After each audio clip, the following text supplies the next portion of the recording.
A year ago, I went on a business trip to Tumen. At first I thought for a month. It ended up being a whole year.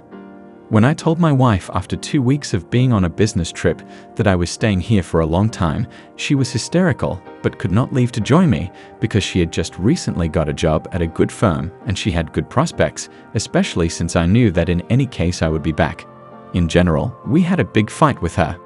One evening, I went out to dinner at a restaurant, and there I met a very beautiful and nice girl, and she was not stupid, she was wise beyond her years. And at some point I felt very good around her. We met again and eventually our passion took over. She moved in with me after a week of acquaintance, and I warned her that I was married and that my wife lived in another city, but she said it was okay. So I had a super month in my life with her, but as it always happens, good things just can't last that long, and we ended up breaking up over some little thing. We just had a fight, she took offense, and I, like a proud man, decided not to ask for forgiveness. And that was it. Perhaps this was due to the fact that I still communicated with my wife, kept in touch, because I knew that soon I would return home and most likely reconcile with her. Another 2 months passed. I can say I have already started to forget the girl with whom I lived 1 month. She is very deeply in my soul. And then I met at a corporate party with a very cool, fun girl. She is not as beautiful, but very funny, and with her completely easy and not boring. Let's call it Veronica. Anyway, we had sex for a month, which eventually led to a pregnancy. My wife and I do not have children yet. That is, this will be my first child. I told her that of course I was not going to marry her, but I was going to help raise the child anyway. Veronica said that she was sure to keep the child, and if it bothers me, then it's okay. She will bring him up herself. Luckily, she comes from a wealthy family. Nevertheless, I spent all that time with Veronica till the end of my business trip, with the exception of the last month. Here was the fun part. One evening I went to the grocery store, and there I met the very same, by the way. I forgot to introduce her. Her name was Marina. We chatted very well and agreed to meet the other day for dinner. In short, we had a nice dinner. We had a very unforgettable last month before we left, and I felt that I really love her and she reciprocated. A month went by and I left. I told Veronica that I would come for the birth, and I told Marina that I would pick her up, but I didn't know what to do with my wife yet. I came home, made up with my wife, and everything was fine with us again, but I couldn't say anything to her, neither about the baby nor about the girl I was madly in love with. And then the hour X is coming soon, when Veronica will give birth, and when it is time to take Marina, as promised. Here. What to do in this situation, I do not understand. One thing I know for sure, that I really want to hold my future child in his arms, awaken, apparently, the feelings of a father after all the firstborn. How to be? What to do? I cannot understand. If I stay with my wife, I will lose my connection to my child and my love. If I stay with Veronica, I will lose my wife and the years of family happiness that I had with her, as well as my love in the person of Marina. If I stay with Marina, I will again lose my child and the aforementioned years of living with my wife, but I will find happiness in my beloved, and perhaps I will have children with her and many years of family life. I have told you everything. My name is Angelica. I am 22 years old. I always thought that only a painted beauty could be lucky in life. I think you know what I mean. Although I am quite a pretty girl. Well, I was wrong. God sent me the best that could be for me. But I graduated high school at 17. I went to university as a part-time student, went to work. I came from a very ordinary middle-class family. I had to earn my own money. And then, at the same age of 17, I met a guy online. He was 8 years older than me. Ilya, that was his name, began to correspond with me. We decided to meet in reality. I didn't like him at all at that moment.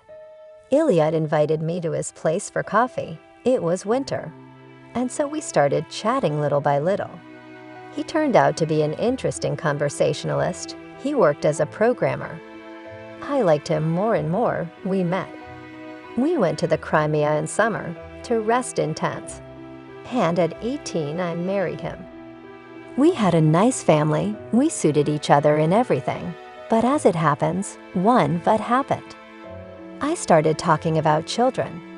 He said he didn't mind, but that when we were on our feet, we would buy an apartment. We lived in a rented house at the time. I did not understand why others have children and achieve everything, having the status of happy parents, and without all this. About 2 months after marriage, I began to notice changes in my health. After another 2 months, I didn't have my period. I was happy. I thought my dream had come true. I was pregnant. I didn't go to the doctor for a month on purpose. I was afraid the answer would be negative.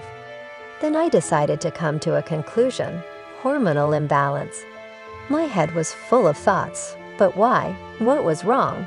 I was a completely healthy girl, never had any problems. I decided to fight this disease. I was prescribed birth control for 6 months. I can't tell you the tears I cried when I took them. It took 4 months. I couldn't take it anymore and quit. I was surprised. Everything stabilized and got better. Life went on. But my husband was against having children because of finances. He earned very good money in comparison with others, and so did I. And then I had a nervous breakdown. It was like I was switched. I met a client at work. We went for a walk, and everything spun.